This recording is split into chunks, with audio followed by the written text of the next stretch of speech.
Ну, глядзіце, па-перш за ўсё, ну вот я б не рэкамендаваў увогуле савацца на выбарчыя участкі. Таму што халера іх ведае, што ў іх там у галаве.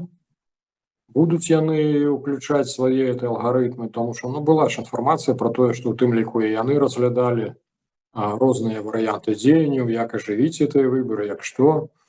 Ну але ж гледзячы па тым, як вот, праходзіць дэтэрміновае галасаванне, то магчыма ім нічога не спатрэбіцца для ажыўлення, што называецца. А чакаць нейкіх выхадаў, ну, хто пойдзе, за што ісці?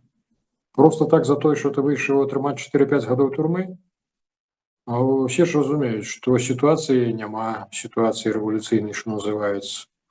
А спадзяванняў на змены пакуль што таксама не прадбачыцца. Ну, пакуль не паляцяць чорныя лебедзі, то абсалютна неразумна куды ісці, выходзіць, нешта там выказваць. А разумныя людзі і так усё разумеюць, то я б наадварот рэкамендаваў это самае знаходзіцца дома.